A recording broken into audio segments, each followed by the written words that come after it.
గురుగారు తదుపరిగా మిథున రాశి గురించి చెప్పండి. మిథున రాశి వారికి ఈ సెప్టెంబర్ మాసం అంతా కూడా ఎలా ఉంది అంటే మిశ్రమ ఫలితాలుగా గోచరిస్తూ ఉన్నాయి. మిశ్రమ ఫలితాలు అనగానే అబ్బా మా జీవితంలో ఏమబ్బా చాలా కష్టపడి ఎదిగి వస్తూ ఉన్నాము, ఈ మాసం కూడా ఇలాగే ఉంటుందా అనేటువంటి భావన కలగవచ్చును.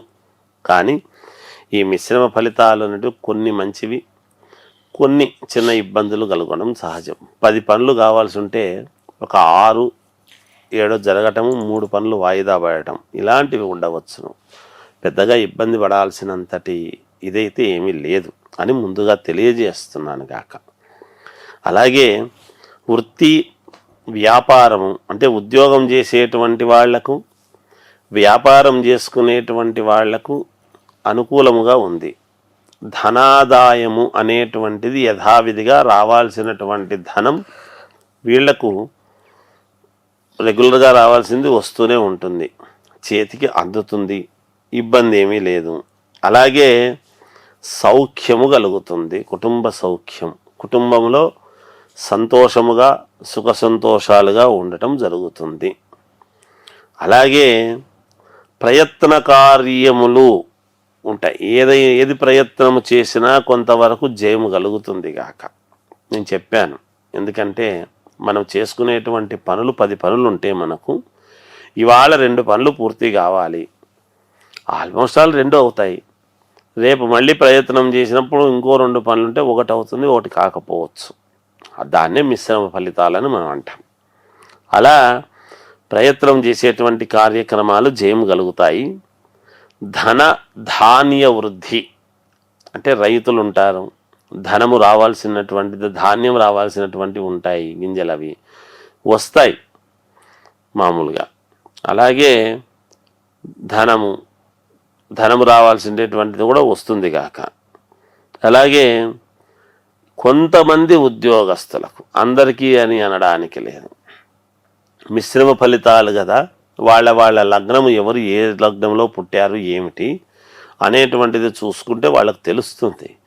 కొంతమందికి ఉన్నట్టుండి ఉద్యోగాలు ఇబ్బంది కలగటం, పోవటం, వాళ్ళు ఏం చేయాలనో తెలియక అర్థం కాక ఇబ్బందులు పడటము ఇవన్నీ కూడా ఉంటాయి. అలాగే అధికముగా కొంచెం ఖర్చు పెట్టాల్సినటువంటి, ఆల్రెడీ ఉన్నదేదో ఖర్చు పెట్టాల్సినటువంటి అవసరం కూడా ఏర్పడుతుంది కాక, అధిక ఖర్చు. అలాగే రాజకీయాల యందు అభిరుచి కలిగినటువంటి వాళ్లకు జాగ్రత్తగా మాట్లాడాలి.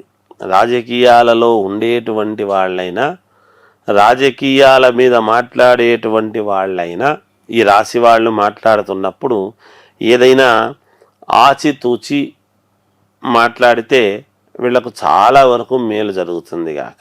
ఎందుకంటే టక్కని ఏది మాట్లాడినా అది వాళ్ళ మీదకే వచ్చే ప్రమాదం ఉంటుంది, అందువలన ఇబ్బంది కలగకూడదు. అలాగే బంధువులు మిత్రుల వలన కొంతమందికి కొన్ని ఉపయోగాలు, కొన్ని ఇబ్బందులు కూడా ఉంటాయి. ఆ ఇబ్బందిని ఫేస్ చేస్తూ వీళ్ళతో మనకు ఇబ్బంది ఉంది కానీ అయినా తప్పదు, అవసరము కాబట్టి సరే అని వీళ్ళని దగ్గరికి తీయడం లాంటివి జరుగుతాయి తప్పనిసరి. దానివల్ల కూడా కొంచెం అధికమైనటువంటి ఖర్చులు. అంతేకాకుండా వీళ్లకు నరదృష్టి పెరగటం, నరదృష్టి ఉంటుంది. ఇంకొకటి ఏమి అంటే కొంచెం ఇబ్బందికరమైనటువంటి మాట, శత్రువులు పెరగటం వీళ్ళకు. అంటే శత్రువులు ఎందుకు పెరుగుతారు అంటే వీళ్ళు అనుకున్న పని పూర్తి చేసుకోవడం వల్ల కానీ, తొందరలో ఎదుగుదల అనేటువంటి దానికి ఒక అడుగులు వేసి ఆ వైపు దశలో నడుస్తూ ఉన్నప్పుడు కానీ, లేదా పనిలో వాళ్ళ యొక్క మంచి ప్రావీణ్యత చూపించినప్పుడు పైన వాళ్ళు మెచ్చుకోవడం లాంటివి జరుగుతాయి. అది జరిగినప్పుడు వీడు నిన్నలా మొన్నొచ్చి మనకు ఇబ్బందికరంగా మారినాడు అని చెప్పేసి శత్రువులు పెరగటం కానీ, ఇలా అనేక రంగాలలో అనేక రకాలుగా కొన్ని ఇబ్బందులు ఉంటాయి కొంతమందికి. అందువలన ఆ శత్రువులు పెరగటం లాంటిది కూడా ఉన్నది కొంచెం.